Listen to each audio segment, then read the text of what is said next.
This podcast is brought to you by Tethered. Now, with deer seasons winding down, it is a great time to take the plunge into saddle hunting, especially if you've been considering it. Maybe you've just wanted to try out the gear before you made a purchase. So with that, our friends at Tethered are always coming up with ways to help saddle hunters. And this year, they're doing the Tethered Teach and Train Tour, and it's hitting 20 different cities. And the session is 100% free to attend, where you'll be able to try out all their gear. So here's what's happening, or what is also included in the event. There's a free lunch or dinner, depending on the time of the event. All their saddle hunting gear will be in one place, so you can test absolutely everything that they have. And then there's going to be lots of giveaways and freebies. There's event-only pricing and discounts on Tethered gear. And then there's insider access on some gear, so you'll get a sneak peek as to some of the things that are yet to be released. Then there'll also, of course, be saddle hunting experts there available to answer any of your questions while you're hanging and trying out the different gear. So head over to tetherednation.com and check out the Teach and Train Tour page to see the list of cities and dates. I'm planning to be at the event on May 28th through the 31st at the Seven Springs Tack Shoot, so I hope to see you all there. The first thing I do in the morning before a hunt, before a scout, or just before getting ready for work is have my morning coffee, and I'm sure most of you out there listening are the same. Make sure you're filling your mug with Skull Brew coffee, as it is the only coffee company that is both 2% for conservation certified and donates 10% of its profits to conservation organizations to help secure the future of our wild places. So head to skullbrewcoffee.com and choose between 3 kilo roasts of coffee and know that you are supporting conservation with every sip. Before we start the episode today, I have a really great deal from our friends over at Exodus Trail Cameras. As you know, I've been running Exodus Trail Cameras for a little more than 4 years and really love their 5-year warranty, which gives you peace of mind knowing that your investment is protected, which is unlike most competitors. I mentioned last week that they're running a spring sale on my favorite camera, the Lift 2. The good news is it's still going on, but they only have a handful of the original allotment remaining to sell. Once they're gone, well, they're gone. So you'll want to jump on it immediately. Use the code SPRING20 and save yourself $50. This is below the trade show pricing. If you're not familiar with Exodus Lift 2, it provides lightning-fast trigger speeds with unmatched video quality. The camera offers a 2-inch viewing screen, which allows super easy setup and can even view photos in the field when you're heading to the stand while you're trying to check things out on the fly. You can head over to their website, exodusoutdoorgear.com, and check out all the details about Exodus Lift 2. Don't forget, you'll also have a peace of mind knowing you're backed by their 5-year warranty, no BS warranty, that is, and that even includes a 5-year theft and damage coverage. They simply have the best trail camera warranty in the industry and have the customer service to back everything up. If you have any questions about their special offer, feel free to send them a message on Instagram or Facebook, and they'll be happy to help answer your questions. To claim the offer, just head over to their website, exodusoutdoorgear.com, and use the code SPRING20 at checkout.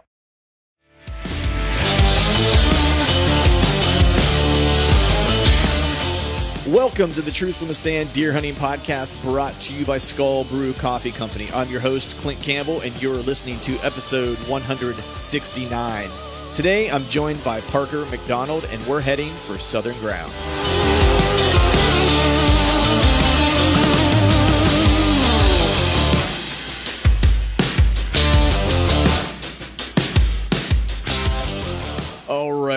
All right. What's going on out there? Happy Wednesday to all of you. Hope you are doing well. Hope you are feeling fine, both literally and figuratively, I guess, in these weird times.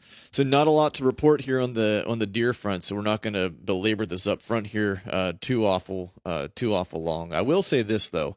Things have been a little nutty the past few weeks, and the nuttiness doesn't look to be slowing down anytime soon.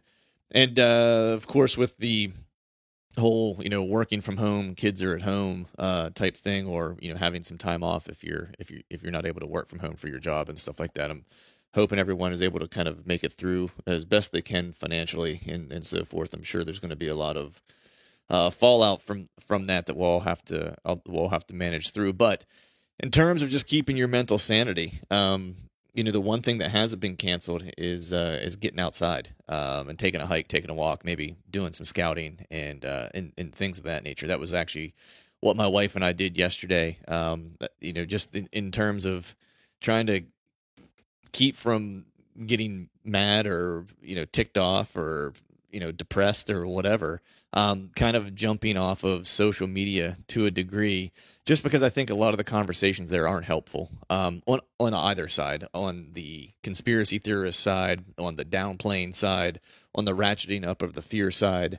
I think all those conversations are hyperbole, to say it as eloquently and in a non-derogatory kind of way, and I don't think they're helpful to the overall cause. So, a small suggestion might be to limit your time on social media and take the opportunity of this time that where kids are going to be home from school and some folks might be off from work for a little bit.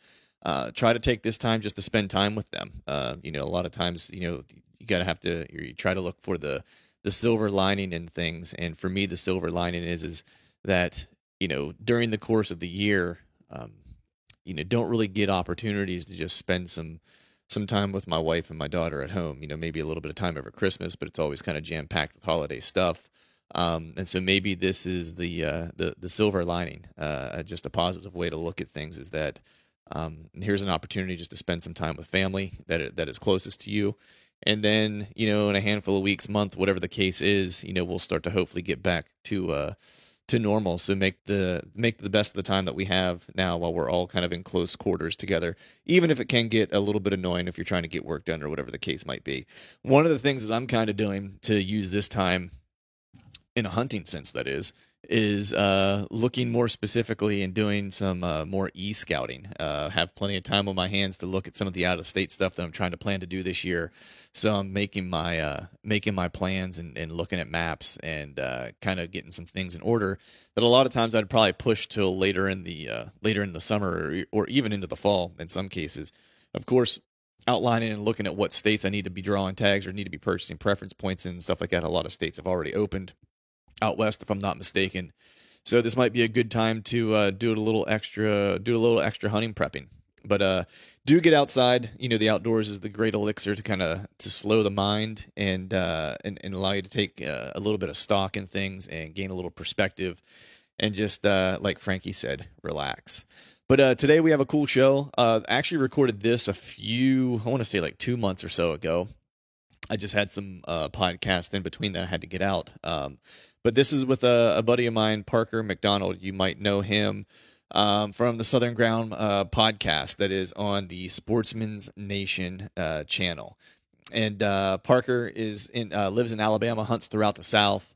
So we talk a little bit about Southern hunting, because Southern hunting, to me, in part, is a little bit something that I'm not super familiar with. I mean, I know, deer hunting's deer hunting to a degree, but there's definitely different things at play whenever you get into the South. And one thing that Parker does a lot of that we talk about is, a fair amount of water access. And so we talk a little bit about that.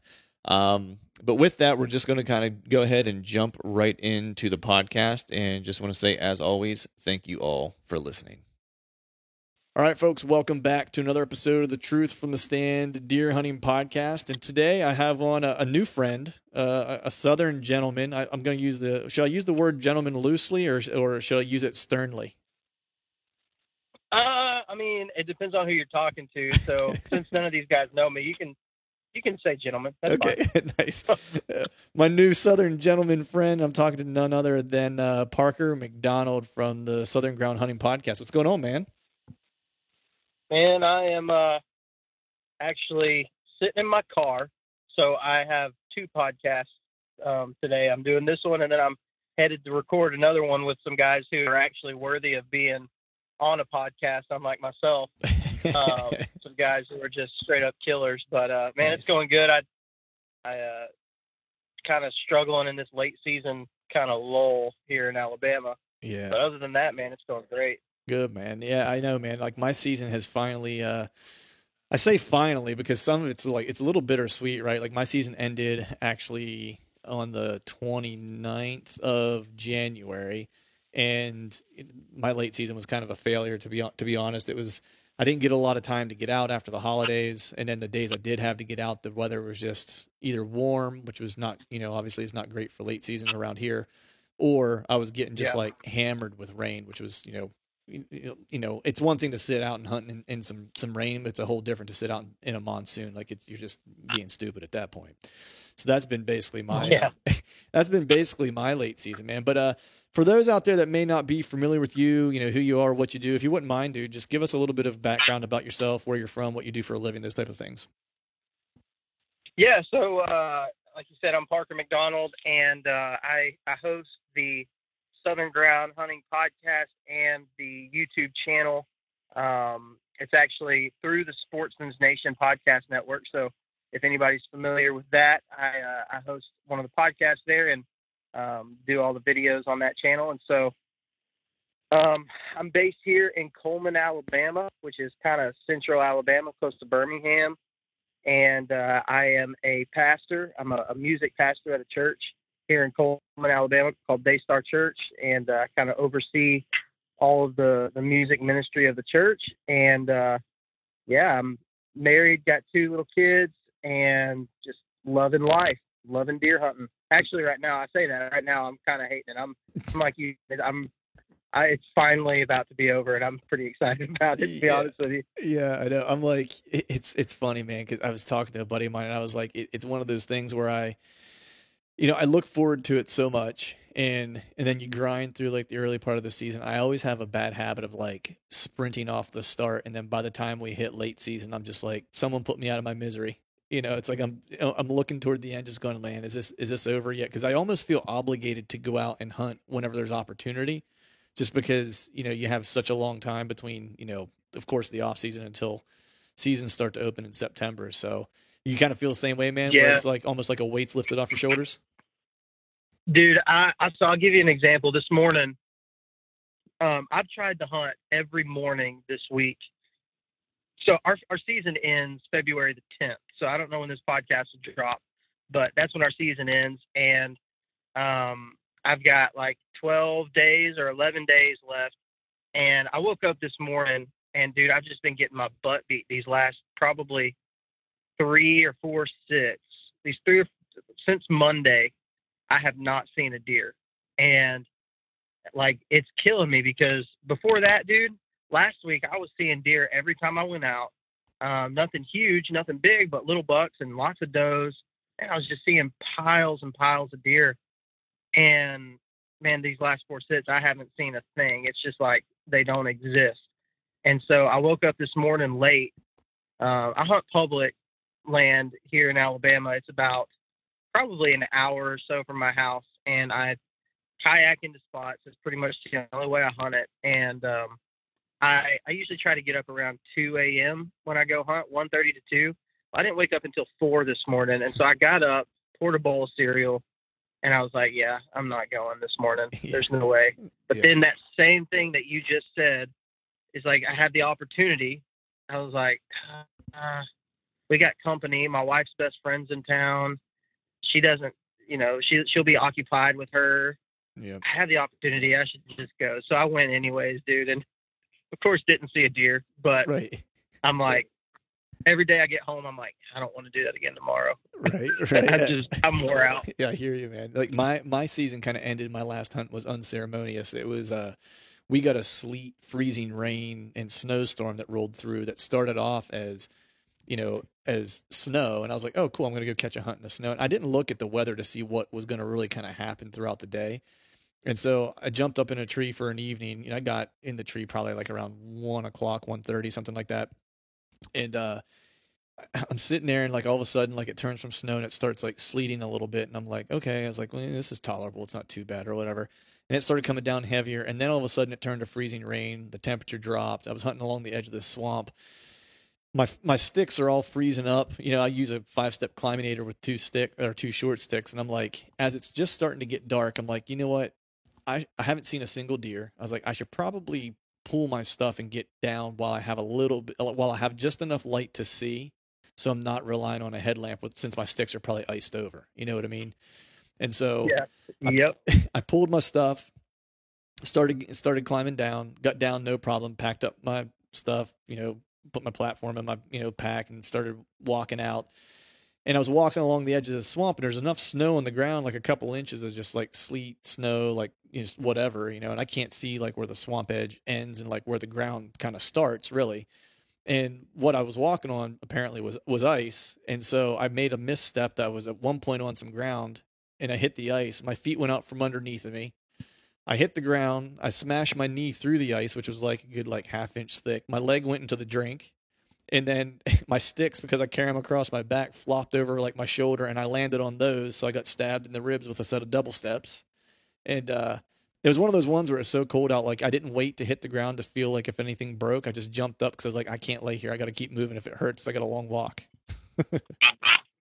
I understand those days, man. They're the days that like it's like that type 2 fun. Yeah. It's like, it's fun to talk about now on a podcast, and it's fun, to relive it. But in the moment, dude, you're like, why do I even do this thing? Why am I here? Exactly. Why am I here right now? Exactly. It was one of those things where I was just like, yep. Because this piece of public kind of beat me up this year. I had a deer on it that I was after, and he gave me the slip, and then I ended up like freelancing another section of it, and I ended up finding him, and just was never able to get back on him like consistently or whatever. And then I actually got shot at by some duck hunters on this same piece because I was hunting along the edge of a swamp, and they came in and they set up like right up on top of me and saw where I was at, and they didn't move on. And then at first light, I didn't know exactly where they were, and they shot in my direction. I got pelted with BBs, and so this was kind of like the perfect way to end the hunt on this particular piece of public, was like falling through ice, getting wet, and bruising up my knee pretty good. So perfect ending to the story, I guess. Yeah, definitely. It definitely doesn't make you like wanting to go back the next day. That's for sure. No, I was kind of like, you know what? I think I'm good. I was like, I think I've had my fill this year. I was like, I'll be all right. But man, how did you come from like a hunting family? Was it just, did you get into it later? Like, how did you start hunting? So, yes and no. I started hunting when I was 7, and that's actually pretty much when my dad started hunting, too. So, I grew up in West Texas, which is in Midland, Odessa area. If anybody's familiar with that, it's the far west side, and it's a desert. It's flat, mesquite brush, and that's where I was born and raised around that area. And hunting was kind of, and still is even more, kind of a rich man's game out there. There's no public land, right? And if you want to get on a lease, or if you know somebody, that's great, but usually most ranchers out there, they're leasing their property. And so it's just really like one of those things, like you have to just get invited by somebody to go, or spend a whole lot of money to get on a lease. And so I was never like, I was 7 years old. I was all boy. Like, I loved knives. I loved, blood and guts and all that stuff. Like, that was just me. And a guy that my dad worked with invited him to go hunt in the hill country of Texas. And now my dad grew up hunting mule deer in New Mexico. My grandfather owned a business, and they would take clients out to go hunt mule deer on public land in Mexico. But it was really just kind of, honestly, it was an excuse for my grandfather and the client to go out and drink, honestly. Right. And so Dad was young, and he was trying to figure it out, and he never killed a mule deer, but they only went a few times a year, it wasn't anything crazy. Right. And somebody invited my dad that he worked with to go hunt. And I remember I made really good grades on my report card when I was in first grade. So I was 7 years old, and I got home that day and I had good grades. And he said, "Hey, since you got good grades, I got a surprise." I was like, "Okay, what is it?" He's like, "Well, you're going to go hunting with me this weekend." And so we went out, and that next morning, we sat in the shooting house in a blind looking at a feeder in the hill country of Texas. And my dad shot his first deer with me there as a 7-year-old. He shot a spike. And then that evening that afternoon in Texas, you can shoot turkeys in the fall. So that afternoon he shot a turkey, and that was his first turkey. And then that evening he shot an 8-point. And so like, that was my first day deer hunting. That's pretty good day. Like, yeah, it was like, from that point on, man, I was just like, I was eating up with it. Like, if I got $5 for picking weeds in the yard or mowing the grass or something, like, I'd go out. I didn't have a bow, but I'd go buy broadheads because it was in the hunting section. Like, I was just consumed by it. And all my friends were like renting, the newest video games from Blockbuster, and I was getting like the Fitzgerald movies, Right. or videos, or the Realtree Monster Bucks videos, and like that's what I got. That's what I watched and Right. rented from Blockbuster as a kid. And so we were just eat up with it, man. My dad, I think he kind of saw my interest and how much I enjoyed it, and so obviously he started to do it more. He ended up saving up one year. Probably it was my ninth grade year of high school. Maybe I was younger, but I think it was like either junior high or high school. And he finally got on a lease, and so we hunted out there. But actually, I had friends who were, or not friends, family who lived here in Alabama. And so when we would come here after that, when I was 7, we would come here, and my uncle would take us hunting, either on his hunting club or something like that. And so I shot my first deer out here in Alabama while we were visiting on Thanksgiving break. I shot a little button buck, and I was 10, and pretty much, I mean, I was already hooked, but at that point it was like, yeah, Done. This is who I am. This is in my veins now. Right. And so, yeah, I mean, and then I grew up, obviously graduated high school there in West Texas. My dad got on a lease. I finally shot some, a few good bucks out there, and killed my first deer with a bow when I was 18. So out there, it was really strange on the lease. Not strange, but on those leases, you pay like $2,000 or something, which at that time was a pretty average price for a lease. Now you go out there, it's probably $5,000 or $6,000. But Right. You get one trophy buck, you get one cull buck, and then you get one doe. That was kind of our limits on our West Texas lease. And so, I would try so hard to kill my cull buck with a bow, and I just could not do it. And finally, I was 18 years old, and I finally got a shot at a doe with a bow. And so I killed my first deer with a bow when I was 18, and moved to Alabama. And I mean, I tried the whole like hunting club scene, and I killed some deer on hunting clubs and private land. I killed, we moved to Georgia and close to Atlanta, and I killed a couple of really solid bucks there in Atlanta on private land, getting on hunting clubs and stuff. But it was a few years ago, about 3 or 4 years ago, I just kind of decided I'm done spending this money, man. And I'm just gonna hunt public land. I'm done spending money to not see deer. Right. I'm just gonna hunt public. Nice, man. Like, there's a couple things I cannot see deer for free. I know, right? There's a couple things I want to unpack there. Well, first, you got into deer hunting really early when your dad took you out. But I'm curious, man. Like, when did the music thing come in? Dude, it happened, man. I was like in second grade. I didn't know that I could sing. Like, nobody really knew that I could sing. And we were doing a Christmas play at my school, and the music teacher assigned me to sing a solo for Away in a Manger.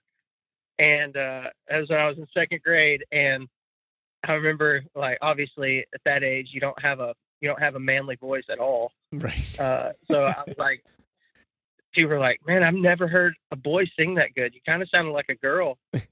And that was pretty much from that point on. My dad's a pastor of a church.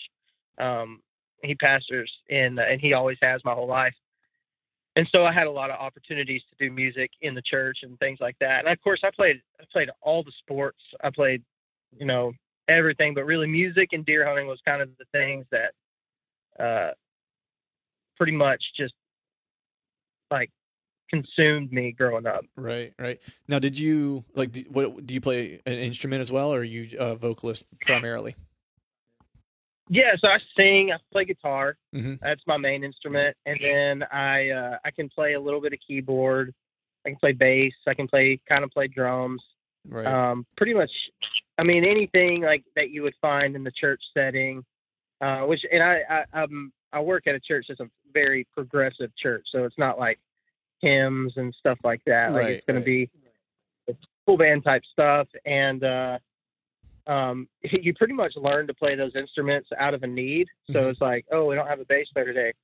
guess I'm going to learn on the fly how to play bass. Right. And that's kind of where it all came from. Right. It's interesting, man, because I know what you're saying, like the progressive church and stuff like that. My buddy, he was like, it's funny, man, because you and I have a lot in common. Like at first glance, it's like, I know when we started trading texts, it's like, oh, cool, we should do a podcast together, man. We're brothers of the saddle. Like we both like to hunt out of the saddle.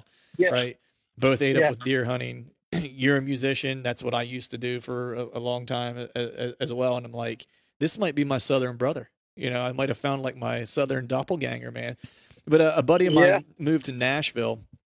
You know, he was a signed artist for a bunch of years, like playing in a rock band and this, that, the other. And then he moved to Nashville and started going to this really progressive church. And like, he's a dude who's been on tour and like done all this crazy stuff. And like, and he's in the, like he leads the church band, you know what I mean? And I'm like, dude, he was a killer musician. Like he went to Nashville as a songwriter originally.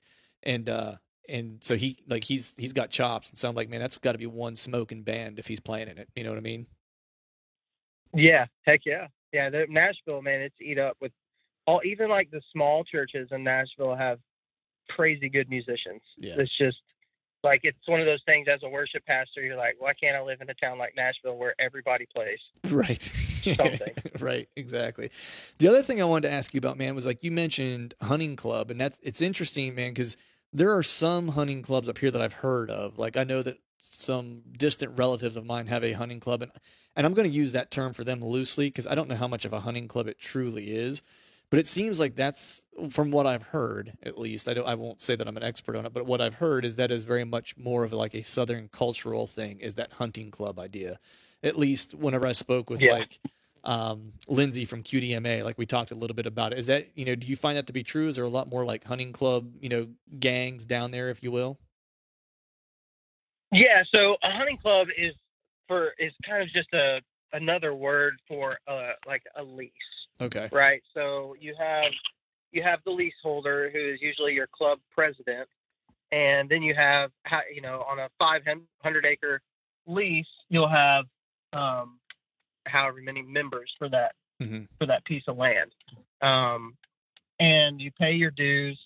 Everybody does work days to plant fields and keep maintenance on the roads and the shooting houses and or blinds, and it's then like the thing that really makes it maybe different from a permission property like you hear about in the Midwest and in the North is that most hunting clubs have like a pin in and pin out system.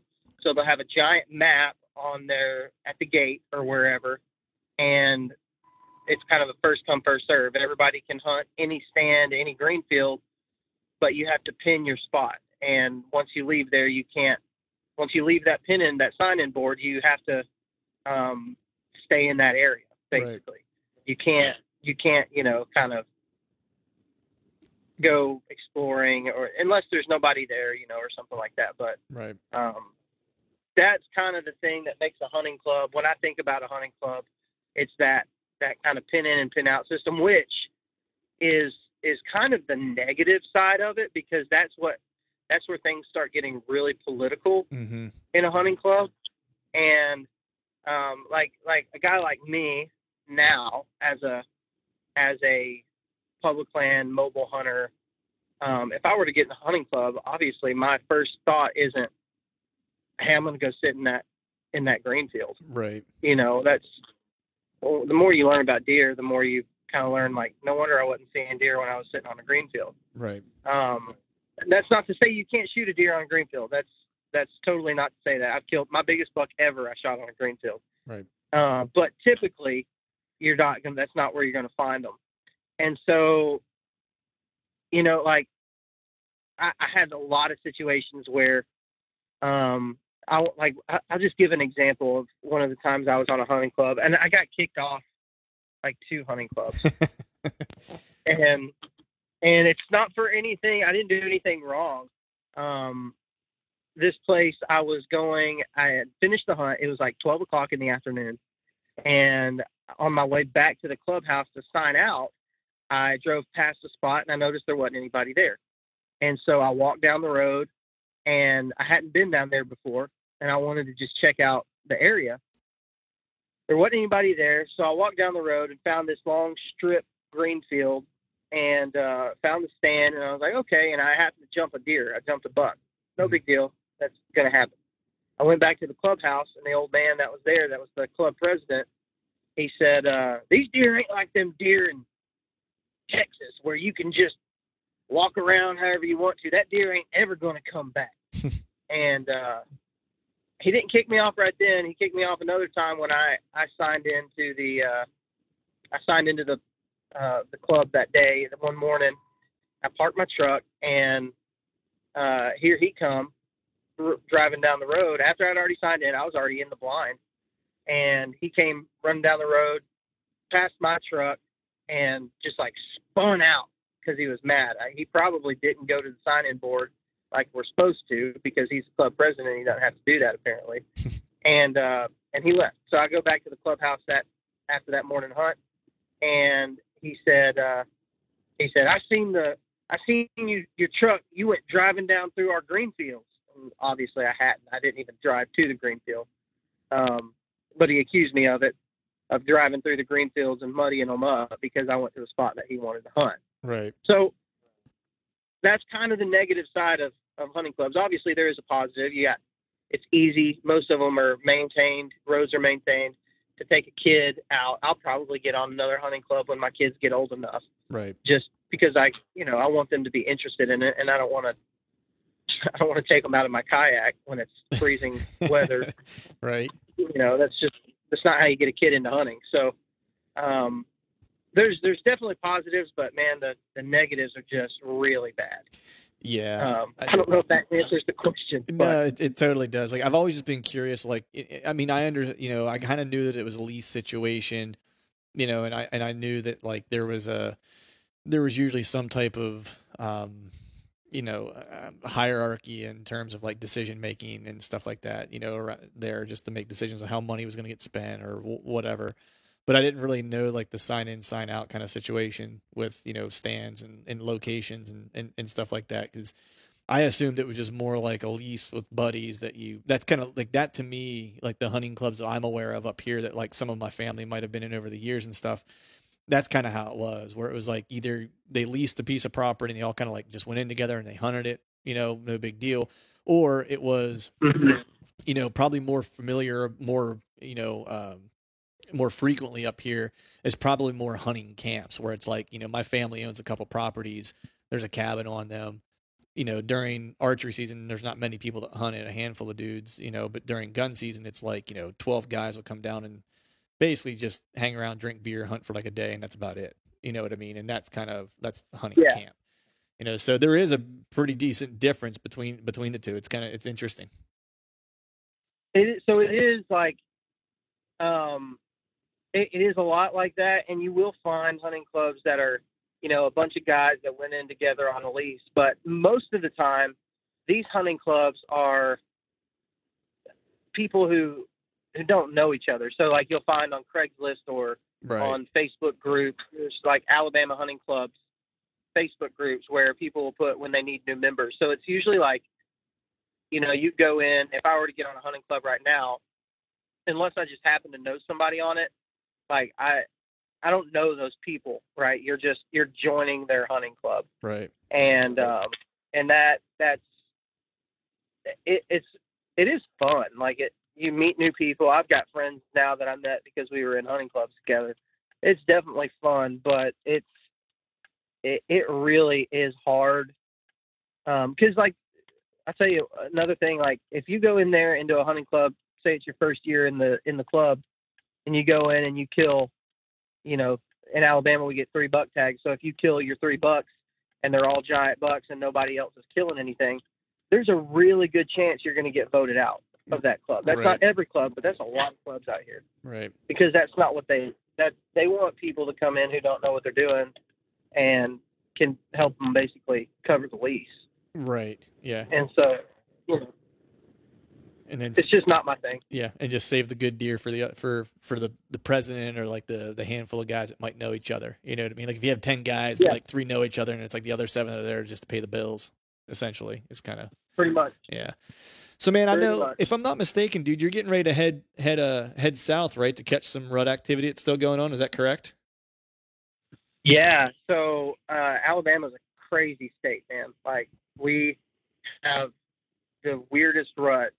If you look at the Alabama, I think it's on the Alabama Outdoor News website.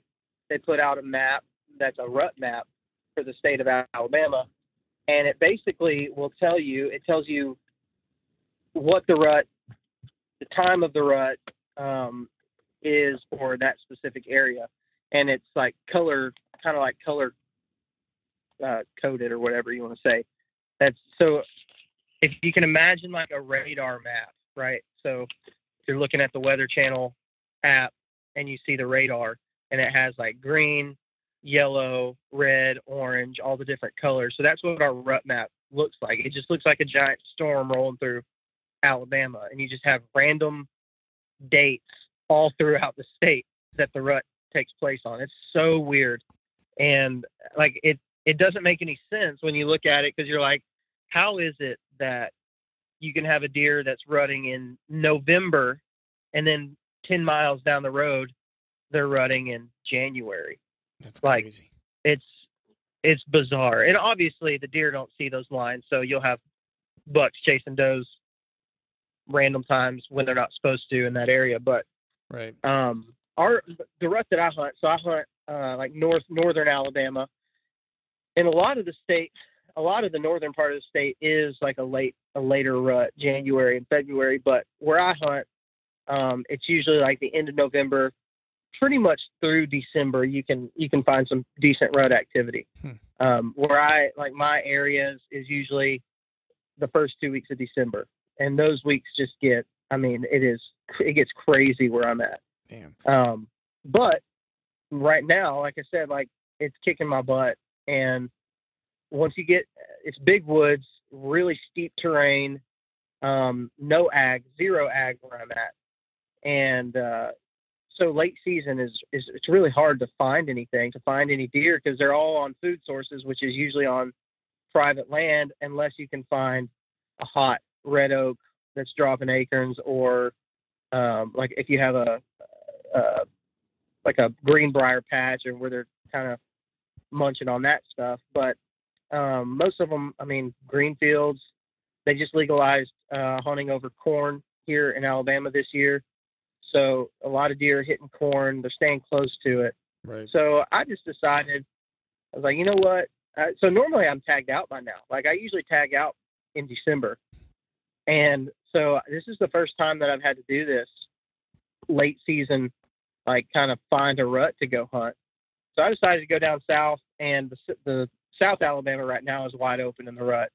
So next week I'm going to go to a WMA down there. It's kind of a swamp land, real flat. It's pretty much water access only. There's a few places you can walk in, but it's kind of right up my alley for using the kayak. So I'm going to try it out, man. I don't know how well it'll work. I've only been to this place once when I was really young. So I don't have a lot of experience there or anything, but I'm pretty excited about it. Nice, man. I'm excited for you, dude. Those are sometimes like my favorite hunts when I don't know much about what I'm walking into, because it's almost like freeing, because I'm not married to an idea or a spot or a terrain feature or anything like that. I'm just going in saying, what am I going to see? And once I see something that I'm interested in, that's where I'm going to end up, or at least that's where I'll start. Well, I can tell you this: if it's legal, I'm probably going to be interested in it at this point. Right. Like, right. Heard that. If I see something legal, I'm going to be like, yep, that catches my interest. Right. So how many days? And I'm sorry, go ahead. I was just going to say, like, it's not out here, I really worked hard to shoot only respectable bucks this year. I let a lot of bucks walk, a lot of decent bucks I let walk this year. But, I kind of made that decision. But I'll tell you what influenced my decision to shoot a legal buck, the next one I see, is I gave away a ton of deer meat thinking I had plenty in the freezer.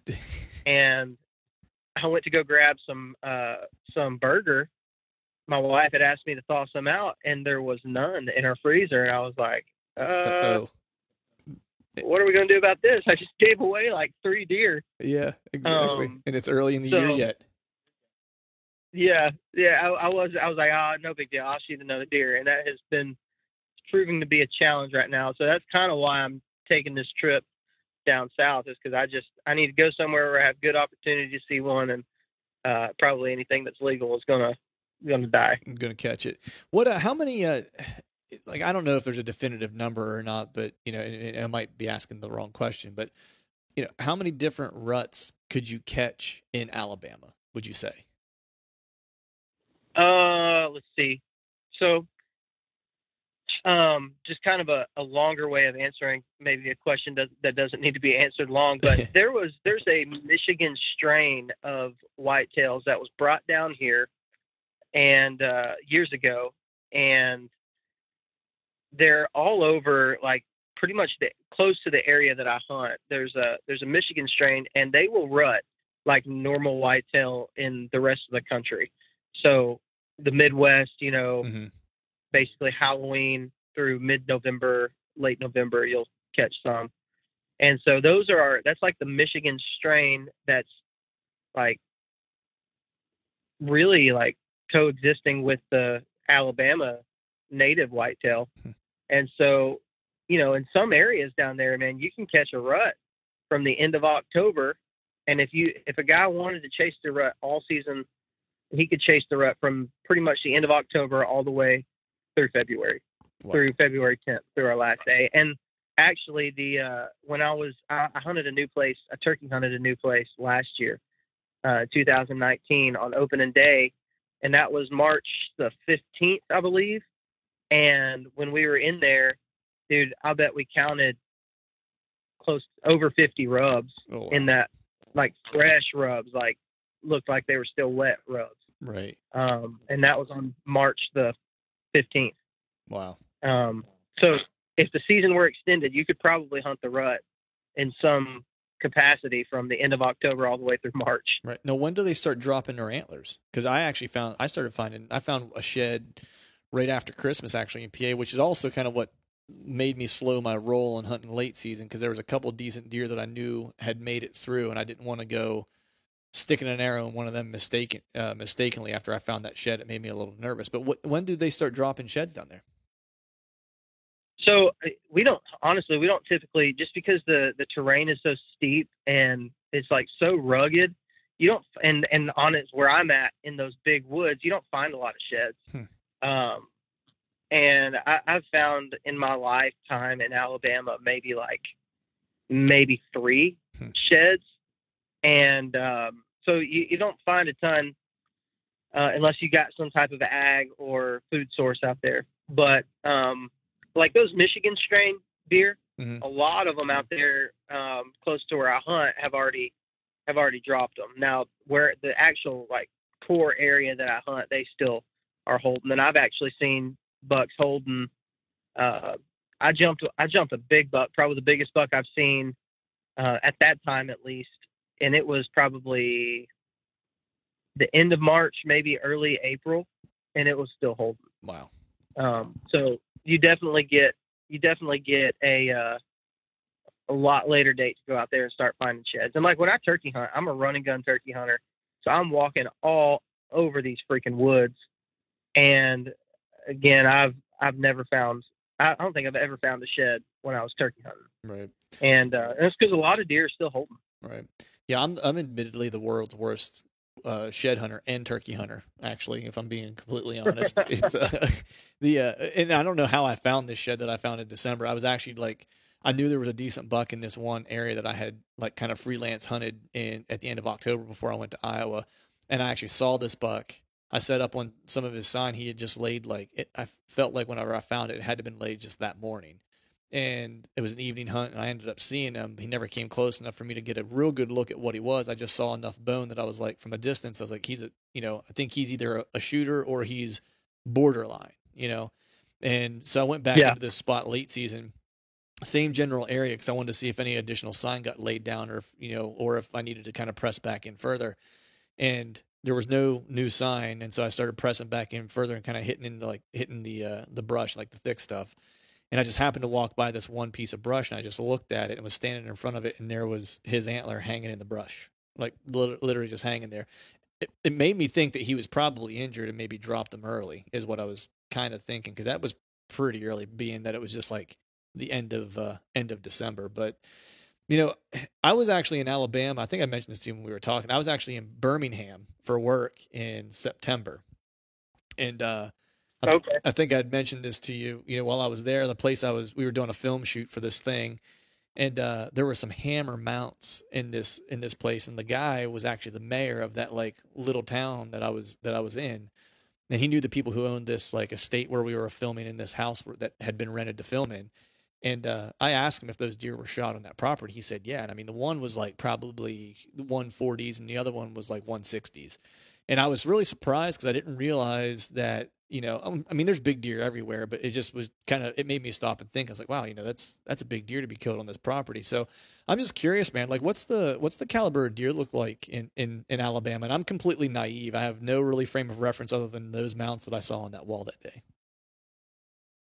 Yeah. So, I mean, like obviously there's big bucks. Like I said, we have that Michigan strain that gets pretty big.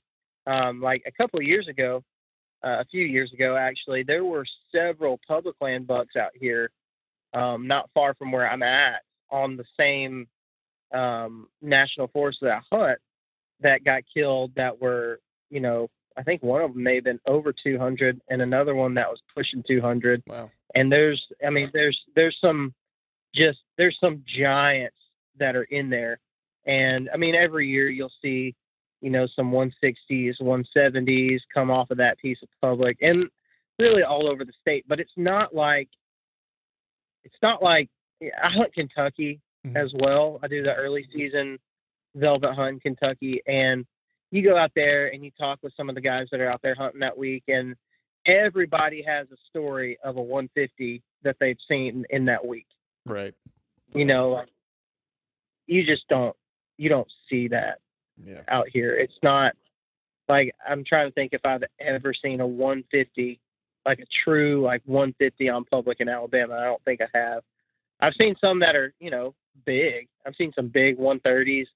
I was hunting one this year that I saw during the rut, and I actually I should have had a shot opportunity on him. That was probably pushing 140. And I've been trying to hunt him, in his core area, but I haven't had another encounter with him. Right. So they're definitely here. I killed one this year. I killed a really good buck with my bow out here on October the 23rd, I think, 23rd or 27th. I can't remember. But I think I watched the video for that. You had video of that, right? Yeah. And I try to video everything, and I would say that on public here in Alabama, I probably have as many buck encounters and deer encounters as I probably have more than most people. And anybody who is some of the really, like, I'm going to interview these guys tonight, a guy named Mike Perry and another guy named Jamie McKay, and they are notorious guys out here for shooting just giant bucks every single year. And I mean, you're talking about, 120 to 140 class deer. That's a good buck. If you're killing those every year out here, then you're kind of legendary. You know what I mean? Right. And I'm definitely not on their level, but every year I usually kill a good respectable buck out here. Right. And this year I killed my biggest public land deer, and he's just an 8-point, and he's got really, really small brow tines, but his frame is he had like 22-inch main beams, I think it was a 19.5-inch inside spread. But he's just an 8. And so he doesn't score as high as he should, but dude, he's just he was great. impressive. He's a great deer, really man. impressive deer. It's a good deer, man. It's like I watched the video of it. Whenever I saw it, I was like, man, it's like it's a good buck. It's like I would have stuck an arrow in it. You know what I mean? Like that's. Oh yeah, and I think most people would in just about any state because he's a big deer. He's not like a high scoring deer because he's an 8-point, so he's not going to be a 140. But you put decent brow tines on him and make him a 10-point, and he's got the frame of a 140 right all day. He's a big deer. He was my first. I've killed some trophy deer, what I would consider to be trophy deer out here on public, but he was my first like true trophy buck on public land. Like anybody would shoot him. Yeah, for sure, man. I mean, it's the same way hunting, PA public. I mean, there's, especially for where I live, I live out around the Philadelphia area. You can get into some pockets of good deer. Like I had one in this swamp this last year that was like about 150 inches, 10-point. It was a really nice deer. Actually, the biggest deer I've ever seen in Pennsylvania personally. You know what I mean? So that was, and I saw there was another like mid 130s that was in the same area, and I ended up seeing him as well. But those, you're not going to run into those all the time. And so when people ask me like what I'm looking for, it's like, I'm really, if I have a trail camera out and I have, inventory of a deer, and I know there's one in the area, I'm probably looking more for like it. I want a 3.5-year-old in Pennsylvania is like what I'm really kind of judging on, because most deer don't make it to 3.5, 4.5 years old in PA on public, so like if I can find that, then great. If I'm hunting a piece that I'm not real familiar with or don't know anything about at all, and I'm just freelancing then I just say like it goes off the heart rate. It's like if it approaches and I get excited, it's liable to get shot. And I was fortunate. I had the past 2 years, I've had a couple really good deer that I've been able to try to get after. I haven't managed to seal the deal on them. I had one in particular this year that I was really kind of stoked on. He actually just showed up out of nowhere. I had him on a trail camera on this like food source on this piece of public I'd never been on before. I actually drove by it during the summer, and I was like, I had an extra camera that was laying in the back of my truck. I was like, you know what? I'm going to stop in here real quick and see if I can't find a spot to hang a camera. Ran in, hung a camera close to food because I was like, I just want to see what bucks are in here. So there was like a food plot that the state had planted on that piece of public, and so I let it hang for a while and then went back like right, I don't know, beginning of September, a couple weeks before the season started. I was like, let me pull this camera and see if there's any bucks on here. And there actually ended up being 2 shooters on there that were both probably, both were Pope and Young. The one was probably cracking, just a little over 130, 9-point. And I was like, all right, cool. Like got some talent. I was like, I might have to throw a hunt at this. I ended up finding a decent setup, on a freelance hunt the one day on this like primary scrape area. And he ended up coming out, and I didn't have enough light to see my pins, and that was kind of how that's kind of how that ended, which was kind of a bummer. What's that? A bummer. That's a bummer. Yeah, it was, but it was a bummer, but it was one of those things where it was cool because I had figured him out on just like a freelance hunt and found where he was at, and there's a big piece of swamp behind this area that I ended up scouting during late season when I was trying to find a late season setup. And I think I might have found like a really good pinch point coming out of the swamp between these 2 huge boulders that kind of pinches down and funnels down. And it's there's an oak tree there that's dropping, and so I feel like a mid-October setup in that area will be dynamite. And I may even hunt him from the ground in that spot. It might be the best bet. So we'll see. Yeah. I have. That buck that I was telling you about, I told you I didn't have another encounter with him, but I actually did have another encounter with him. And he did the exact same thing. The big, the one that was pushing 140 that I should have been able to shoot. And so what actually happened, I was filming some does. I had deer all around me, and my dad had just missed a buck across the way. So I was texting him, and I just happened to peek back behind me, and I see this big, huge buck. He had to have been behind me for 5 minutes I was rifle hunting, so it would have been within, 70 yards.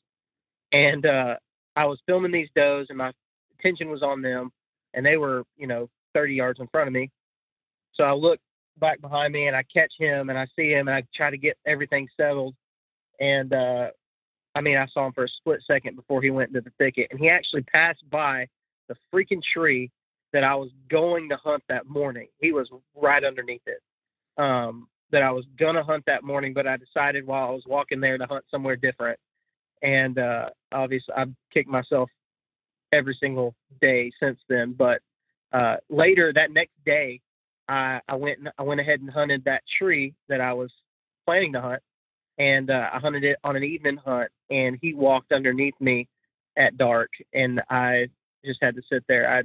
I just listening to him crunch leaves. And so I understand what you're saying. Like those days where you figured the deer out, like, Yeah.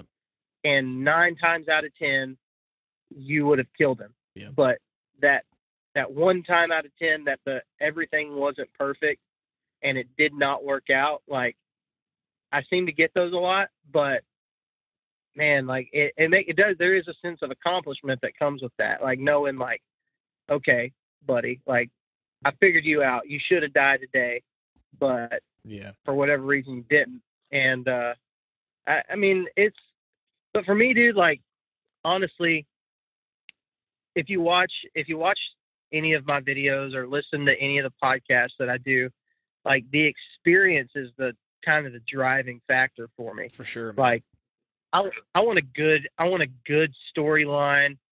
I want like this year in Kentucky, I shot a velvet buck that was tiny. I shot a little velvet buck, like a 3-point. Mm-hmm. And my goals were I wanted to shoot a deer in velvet, and I had let a lot of bucks walk that were his size or bigger that week. But I got into a whole bunch of poison ivy, and I had poison ivy all over my face. Like, I looked like a tomato, dude. It was just, it's like 150 degrees out there and humid, and you're hot, and you've been walking, and you're covered up in chiggers and ticks. And then you add the poison ivy. I mean, it was literally swelling my eyes shut. Jeez. When I would wake up in the mornings, and I could not get it off of me. And so when he walked out, I was like, yes, I'm so ready to be done. This is the exact story that I want. But it's like, it's such a good story when I look back at the picture, and I'm like, man, I mean, he's not a giant deer or anything, but I mean, look at my face, like I have that forever. And that's really what it's all about for me. I try to shoot big bucks, and every time I set up to kill bucks, mature bucks. Like, that's the way that I'm hunting. I guess you could call it the beast style. I'm hunting bedding, and I kind of changed it up a little bit this year and did something a little bit different. And I was still hunting bedding, but more of like the bedding areas, like it's more of the John Eberhard approach, where he talks about hunting the bedding areas, which are the thickest cover that you can find in that area.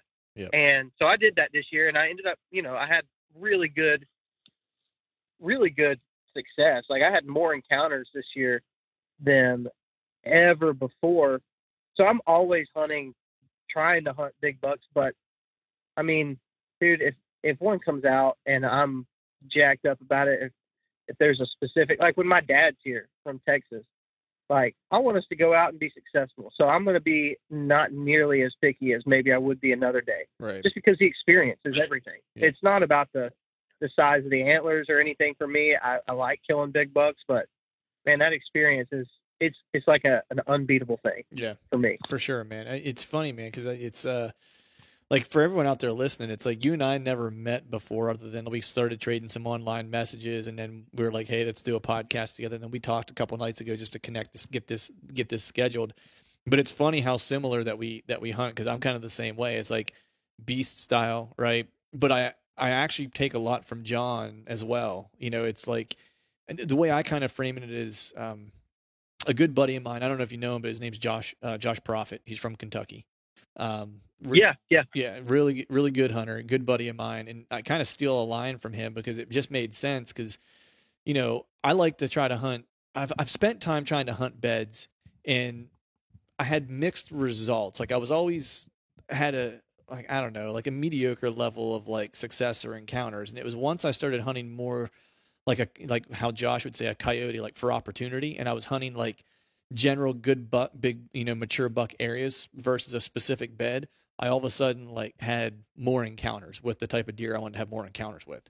And it just, for Right. whatever reason, that approach just fits me better. I think now I have plenty of buddies that like, my buddy Greg Litzinger, he's just a diehard bed hunter, you know what I mean? And that's what he hunts, and he finds and gets on big bucks, he spends more time in the woods than I do. And like what I started kind of figuring out was like most of the guys who I know who specifically hunt beds, like they've either typically have had more time than me to spend in the timber, whether it's like scouting or hunting specifically. And so they're able to kind of pick and choose the days that they're going to hunt, you know what I mean? Based on when they think that deer is going to be there. Where I don't necessarily have that opportunity. It's like I have days that I have off and days that I can take for vacation, and those are the days I have to hunt. And so I have to hunt more for opportunity than I do for like specificity. And once I started doing that, like this year specifically, it's like, man, my encounters went through the roof, so I still look for bedding or beds, but like, I'm not necessarily going to set up directly on that bed unless I have a really good idea that the deer is going to be there. I'm more or less going to hunt that thick bedding cover. And more specifically, it's like, I'm going to look for like those primary scrape areas that are adjacent to those, like, that thick bedding cover or some type of like doe bedding. Those are going to be the places I'm going to look at because I'm looking for volume versus a specific animal. Yeah. And like, so I've been just trying to figure out really what my actual style is. Like last year, man, dude, I straight up stuck with the hunting beast style. Like that was how I hunted. And I mean, I didn't have nearly the encounters that I had this year, but it always seemed like when I did have an encounter, it was like the deer that I wanted to see that day. Yep. You know what I mean? Like it wasn't like this year I've let a lot of bucks walk. I've seen piles of does. Like I've seen more deer this year than I have in my entire life. Any season hunting private or public this year, I've seen more deer, but it was deer. It wasn't the deer that I wanted to see. That didn't mean that I definitely saw bucks and I've had, really good big buck encounters this year, but I just wasn't seeing, it wasn't like it was last year where I didn't see nearly the amount of deer, but when I saw one, it was the one that I wanted to shoot. Right. So I definitely think there's differences. Now, all that being said, like this year, like I said, like I had an opportunity to be tagged out by December the whatever it was 10th, I think, and on a big buck, and I just messed up that opportunity. So it's not that it didn't work. It definitely worked. I just didn't capitalize every time that I needed to. Yeah. But so I probably would be somewhere in between. I mean, there's certain spots that I'm at, and I'm like, okay, the more of a hunting beast approach, hunting a specific bed is going to be the best way to hunt this area. I found the spot this morning when I went out, and I mean, it's exactly like that. I kind of scouted more than I hunted today, and it's one of those spots that I would go in and say, what would Dan Infalt do in this situation? Mm-hmm. Where I have a spot that I hunted yesterday morning that I would go in and say, okay, how would Eberhart hunt this situation? And right. Like somewhere in the middle of that, there's going to be a Parker McDonald right there that's going to kind of pick and choose, which one's going to be best for the scenario. I think a lot of guys get so tied up in a hunting beast tactics don't work in the South, or John Eberhart tactics don't work in the South, or, insert a name here. That's just not the way it works here for your given scenario. And I think you can pick up things and be well-rounded in a lot of different tactics that will, work depending on your scenario. Yep. I don't think they're all the same.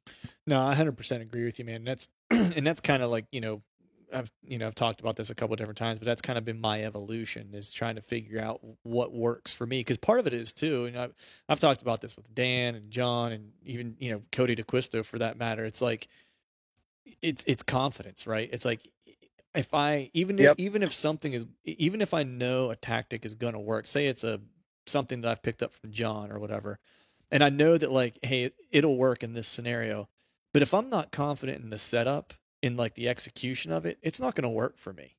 You know what I mean? And so Yeah. it's like you're jamming square peg in you know in round hole at that point. You know, like one of the things for me this year that I'm really like jazzed on, that I'm trying to really do is, you know, include ground hunting in my game this year. You know what I mean? And so it's like I've had Yeah. conversations with Zach and just recently released a podcast with Jared Scheffler from, you know, Whitetail Adrenaline. Like, you know, Farrenbaugh from Hunting Public and Jared from Whitetail are like, you know, the hammers of like ground hunting. You know what I mean? And that was like both of them. Yeah. Like in talking to them, it's like part of like the whole deal is like when you go into like that style of hunting is like it is a useful tool. You don't. It's not necessarily right for every setup. Now Jared's different because he hunts that exclusively, but you know, you have to have confidence and be able to do it in order for it to work for you. You know what I mean? Like if you don't think it's going to work, it's not going to work. You know what I mean? Even if it's the right setup, you know? And so that to me is like the biggest thing. It's like, I take the things that I feel most confident in, you know, from each person that I get a chance to talk to, whether it's, you know, hell, dude, whether it's someone who everybody knows or whether it's, you know, some guy at this, you know, I picked up stuff from the guy at the gas station at the Casey's while I was in Iowa that I ended up using. You know what I mean? Like he and I talked over pumping gas and I was like, hey man, I'm going to try that, you know? So it comes from everywhere. I definitely agree. Like, so here's kind of my thinking on the confidence thing. And I've said this before, like being confident is everything in the whitetail woods and probably any animal that you're hunting. But why are you confident? So the reason why I would be confident in a kayak access scenario, so that's kind of like what I do. That would be the thing that I would say separates me from a lot of people, is like my biggest tactic that I use 99% of the time is using water access. Well, I'm confident in that because I have done a lot of research. I've learned a lot about it and how to go about accessing a piece of area from the water. Like, I'm sure Jared Scheffler and Zach Farrenbaugh have done the same thing when it comes to ground hunting. Like, if I were to go out right now and try to hunt like they do on the ground, I would suck at it. Like, I wouldn't kill anything unless I just happened to luck into it, because I don't know what I'm doing. That's why I'm not confident in it, because I haven't studied it. It's like going into a college exam without studying. You're not going to be confident that you're going to ace it, you know? Yeah. And so, you know, I talk to a lot of people almost every day about kayak hunting, and people sending me questions or, you know, asking me on Facebook or whatever. And they feel like it's going to be like the magic wand for their deer hunting. And it will be if they will concentrate on it. But it's not going to be like you're just going to go out in your kayak for the first time and you're going to kill a deer. Like, you just have to learn things. You have to research things and figure it out. Like, just like ground hunting. Like, you can't just walk in and set up on the ground and expect to kill a deer like Zach Farrenbaugh does. Like, he's doing a lot of homework on how to use that tactic. Yeah. And so, like, I just think, like, if a guy wants to do something and do it really well, there is a large amount of work that's going to go into that. Yep. You know, it's not just going to be going out and shooting big bucks. It's going to be, you know, prioritizing it, you know, and like, I study maps religiously during the off season and during the season. Like, I was at a birthday party last week, and we were just all sitting down and nobody was really doing anything.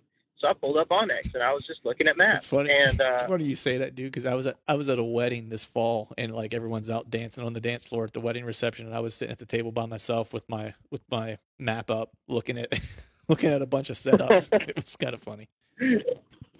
It's because we're eat up with it, man. Like, we love it and we prioritize it. It doesn't feel like, to me, I love it so much. Looking at onX doesn't feel like work. No. You know, it feels like this is part of the puzzle that's going to go into killing a buck. Yeah. And that's what I want to do. Like, ultimately, that's what I'm trying to do every time I go into the woods. and I'm not going to do it. It is my favorite thing to do is killing deer. Yep. Like it's part of me, and it's not. And if I know that it's not going to happen without me looking at these maps, or it's not going to happen without me researching, late season food sources or whatever, then I'm not going to. If I'm not doing those things, then I'm not going to get to do my favorite thing in the world, which is kill bucks. Yeah. So it doesn't feel like work. Yeah. It's just fun. Yeah, exactly, man. I think the other thing people don't realize too is what those guys that we look at that are really good at, whether it's, Dan at bed hunting or John or Zach or Jared, whoever, it's like what they don't see or maybe don't recognize is there's a lot of failure to get there. You know what I mean? There are blown hunt after blown hunt after blown hunt that they have, that they learn from what not to do before they really are sure of what to do, and that's just you got to have the ability to be okay with failing in order to kind of get that, that firsthand experience that you need in order to ultimately, eventually be successful. But I want to be sensitive to your time, man, because I know you have a record that you're trying to get to. I have two last questions for you. One, because water access is something that I'm always looking to try to use. I don't have very many setups right now that water access would really work, but if I were going to start to dive into the water access aspect of things, what would be, if you had to give someone one tip, to think about, as hey, I've been doing this for a little bit, here's the biggest thing that I learned that will be helpful for you as a new water access person? Oh, that's a hard one, man. I've learned a lot of really hard lessons. One lesson is tether your gear into your kayak because you never know what's going to happen. Right. My dad dropped his rifle one year into the bottom of the lake because he flipped his kayak, and he ended up going swimming and trying to get it, and I fished it out with an anchor. It was bad. Jeez. And it was cold. It was in December, so it was cold. Let's see. Tie your boat off whenever you go. These are all just practical things. They're not really tactics things. I had my kayak float away one day when I first started because I wasn't tying it off, and I got lucky because it just floated kind of probably a quarter mile across the lake and ended up going into a slough, and so I had to hike to my car and drive all the way around the lake to where that was at and pull it up off of this really steep ridge. So that sucked. I ended up trying to swim out to get it before it got to all the way across the lake, and that didn't work. I thought I was going to die. So as far as tactics-based stuff, I mean, honestly, there's so many positives for me with going in through the water. One thing is that deer don't necessarily associate danger with the water. Mm-hmm. Especially if you've got a big lake or something where they're used to fishermen and recreational boaters and stuff. They're used to stuff happening on the water, and they don't associate it with danger. So one of the greatest things that I can say is be super aggressive in the way that you do it. Don't be afraid to kayak or boat, put your boat up really close to where you're going to hunt. Because they're not associating you with danger. Obviously, if you hunt a spot 15 times in a row and you're shooting their buddies every time you're in there or whatever, they're eventually going to start patterning you because they're smart animals. But man, that's one thing I would say is just don't be afraid to get really aggressive with it. Nice, cool. Is there any particular kayak that you dig on? Is there a setup? Is there one that you think is super light, easy to use for someone that might be a noob? Yeah, so that's one thing is making sure that you have the kayak. Now, obviously, if you got a boat, a boat's got a high weight capacity, you're good to go. But with a kayak, you really got to start thinking about weight capacity and gear, and safety should be your number one priority every time. And so, if you're rocking a cheap Sun Dolphin, that's probably not your best bet for being safe, and especially because during deer season it's cold. Mm-hmm. Like, you could legitimately die if something goes wrong with a kayak access spot. Like, it's not out of the question that death is a real thing whenever you start thinking about, 30-degree water. Yeah. And you want something that's going to be good. I use a new canoe, Frontier 12, and that has a 650-pound weight capacity. So I kayaked a big buck, not gutted, in that thing, and I mean, live weight, it was pretty legit. And my boat, I mean, it was like there was nothing even in it. Nice. So that's a really good boat. It's obviously a little bit pricey, but it's a really good boat. It's got a lot of versatility to it. The cheap option, the one that I used to use, is a Perception Striker, mm-hmm. and it's got a 500-pound weight capacity. I've kayaked a lot of deer with that boat. When I first started, it's a cheap boat, so you can mod it up, you can drill into it, and not have to worry about it. I think you can get one now for under $300, probably, especially used if you found one. Nice. It's a tank of a kayak. It's not. I wouldn't say it's like super light, but I wouldn't say it's definitely not a heavy boat. Right. You're not looking at 100 pounds or anything. But that's a good one. That's the one I always recommend. And I have videos on the Sportsman's Nation YouTube channel on both of those boats, kind of my setup. And the Perception Striker one is probably the best one because I modded it a lot to make it work. And like, I put a bow holder on it and a GoPro mount and a spotlight. Like, I put a lighting system on it.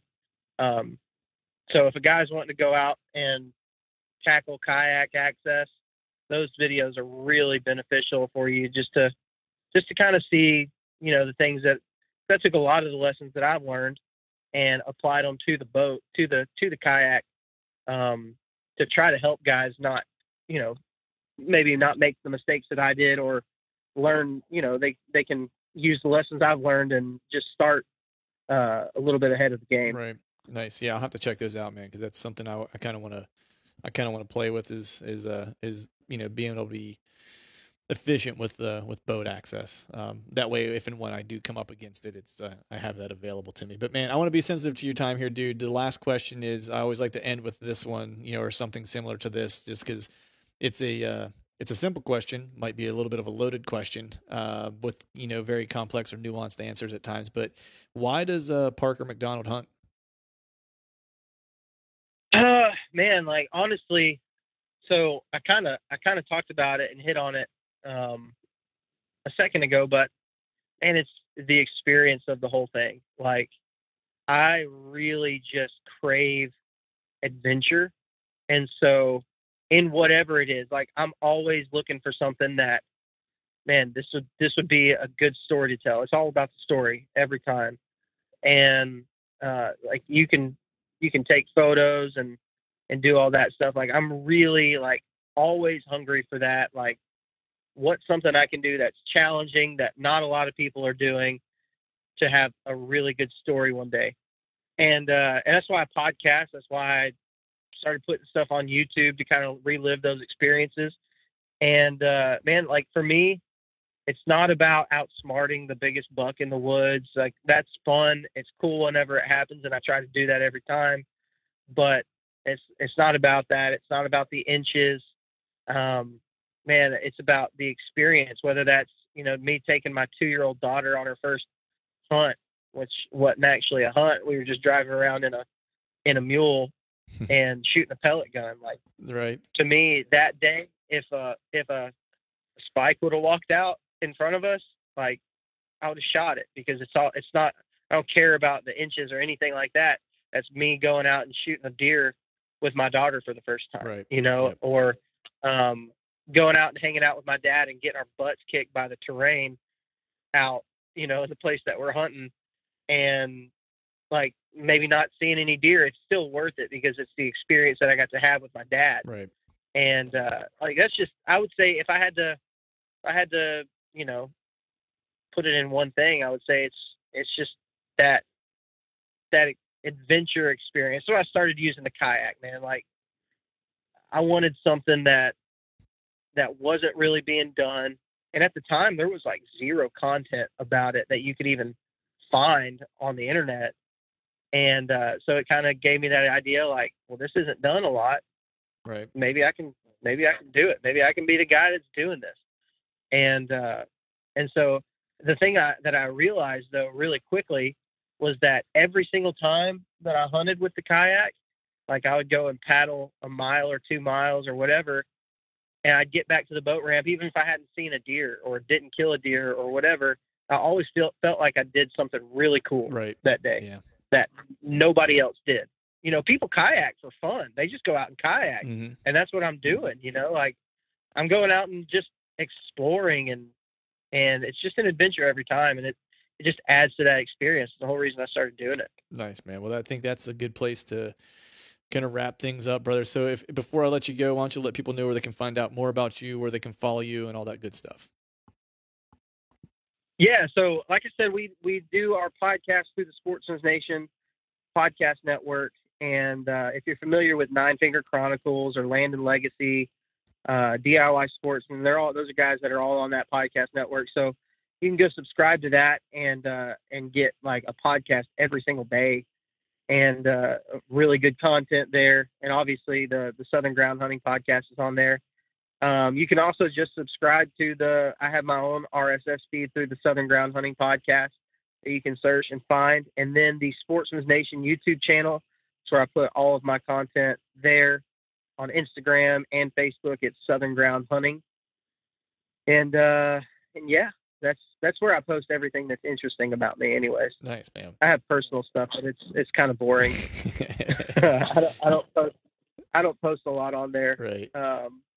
Awesome, man. Well, hey, dude, thanks for coming on, brother. I'm gonna have to try to make it down to Alabama way here and try to catch some rut one of these years to extend my hunting season. But between now and then, man, let's make sure to stay in touch. Thanks for coming on, buddy, and good luck to you here through the next couple of days here while you wrap up your season. Hey, Clint, I appreciate you having me on. All right, folks, that is a wrap for today's show. I'd like to thank all of you for listening, and if you haven't yet, please head over to iTunes and leave us a 5-star rating.